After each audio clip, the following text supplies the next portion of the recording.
있습니다. 다른 주제로 한번 넘어가 보죠. 새정치민주연합의 그 공천 갈등. 이거는 어떻게 보세요? 일단은 이제 그거부터 한번 좀 정리를 해보시죠. 근데 제가 먼저 좀 예. 김상곤 전 교육감이 일단은 경기지사 경선에서 탈락을 했고요.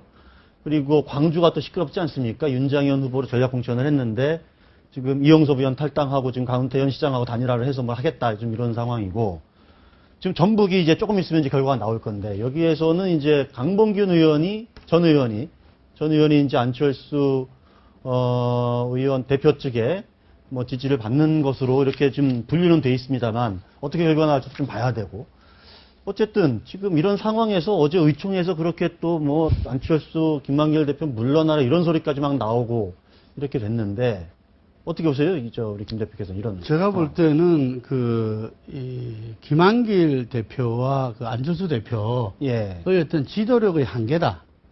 정치 지도력 한계. 왜냐하면은 우리가 새로운 세력을 야당이 합당이라든지 이렇게 서로 연대하고 했을 때 보면은 우리가 그 김대중 대통령을 떠올리게 됩니다. 예. 그때 보면은 몇 석 안 되는 어떤 야당 세력도 5대5로 정확하게 했고, 그리고 그분들한테 정확하게 공천도 주고 그랬어요.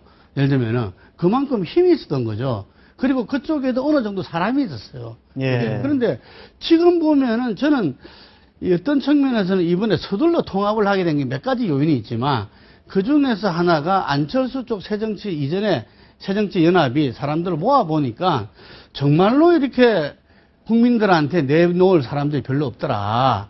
그래서 이게 좀 서둘러 통합의 한 계기도 됐다. 이렇게 보거든요. 그런데 지금 이제 5대5 통합 정신, 지역에 내려가면 중앙에는 오히려 그런 말이 별로 안 나오는데 지역만 내려가면 5대5 통합 정신을 다 이야기합니다.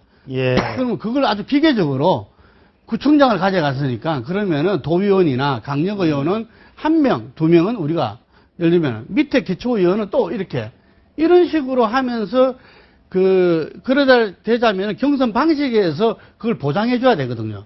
그러니까 지금 시도당이 전부 다 쑥대밭이 됐다 이런 말이 나오는데 저는 차제에 이런 부분들이 아까도 말했지만 지방선거 결과하고는 또 다르게 야당의 지도력의 좀 일정 정도 멘붕 상태가 또 초래할 수도 있다.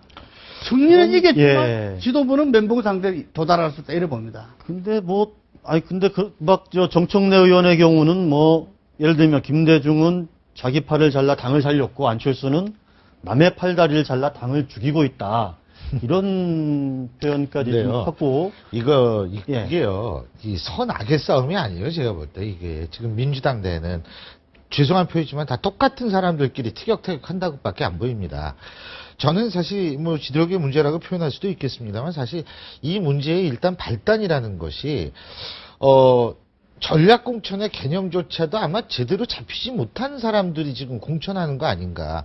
아니, 광주 지역은 민주당, 다시 말해서 새정치민주연합의 텃밭인데 거기 무슨 전략공천을 합니까? 용어 선택이 대단히 잘못된 거죠. 전략공천이라는 것은 실제적으로 막상 막하일 때 야, 이게 잘못하면 저쪽에 뺏기게 생겼네. 이럴 때 진짜 이 사람 가지고 안 된다. 그래가지고 당에서 이기기 위해서 이 사람을 넣어야 돼. 이게 전략공천이죠. 그리고 또 한 가지는 뭐냐면 물론 윤장현 씨라는 분이 훌륭하겠죠. 저는 사실 그 사람은 몰라요. 훌륭하신 분이겠죠. 그렇게 믿고 싶습니다. 근데 문제는 뭐냐면 지금 광주 민심이라는 거는 완전히 돌아섰다는 거예요. 왜 완전히 돌아섰냐면 사람을 뭘로 보냐는 거죠. 아니 여기 꽂아 넣으면은 그냥 우리가 찍는 기계냐라는 얘기까지 나오고 있다는 얘기거든요. 그건 이제 현지를 취재했던 기자한테 제가 간접적으로 들은 것이라서 확인할 길은 없습니다만 그리고 또 한 가지는 뭐냐면 안철수 대표의 착각이 자꾸 작용을 하는 것 같아요. 뭐냐면 내 사람을 심겠다. 이거 있잖아요. 내 사람을 심는 것이 아니고 나에게 공천을 받으러 온 사람을 심는 것과 내 사람을 심는 게 다르거든요. 일단은 그 착각 속에서 굉장히 무리를 하고 있다. 그럼 본인은 상처만 입고 자칫하면 상처만 입고 결과는 없는 상황이 벌어질 수 있다라는 그런 점을 지적하고 싶고요. 세 번째로는 새정치하시겠다며. 그죠? 아니 지분 싸움 하면서 무슨 새정치입니까? 네? 저는 사실 이런 걸 사실 안산도 마찬가지거든요. 안산도 따지고 보면 왜 전략 공천을 하냐면 그쪽에 호남 분들이 많이 사세요. 예?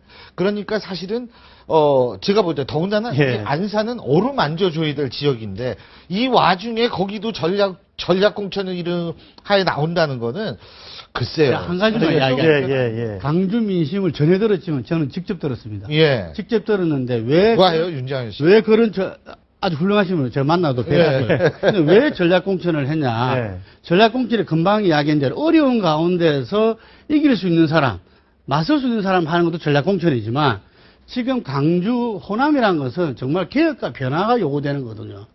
이 사실상 민주당에 의해서 일당 독재가 이루어진 것입니다.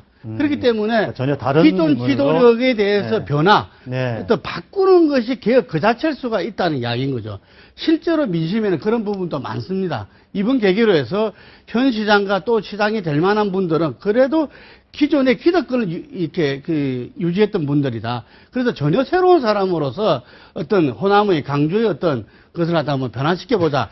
이런 여론도 아니, 있다는 그럼 이야기죠. 근데 있죠. 그런 그렇다면 여론도 있는데. 그 여론조사 지지율에서 또 최소한 좀 압도적 그런 1위를 그렇죠. 좀 보여줘야 될 텐데. 그러니까 지금, 그게 예. 지금 이제 대세를 장악하고 못하고 있다는 거죠. 그래서 저는 예. 그래서 지도력이 한계다. 음. 충분히 저는 이번에 경선을 치르면서도 그런 여론이 확산돼서 네. 실질적으로 변화를 가져왔음에도 근데- 불구하고 예를 들면 이런 카드를 씀에 의해서 저는 뭐 아까 말한 대로 카드 자체는 뭐 이렇게 나쁘진 않았는데 근데 효율적으로 뭐 사실은 관리를 못했다 뭐 이런 그런 말씀. 여론이 있을 수도 있겠죠. 저는 그걸 부정하는 것은 아닌데 문제는 그러면 만약 그래서 그 사람을 꽂아 넣었다면 그건 멘탈이 잘못된 거예요.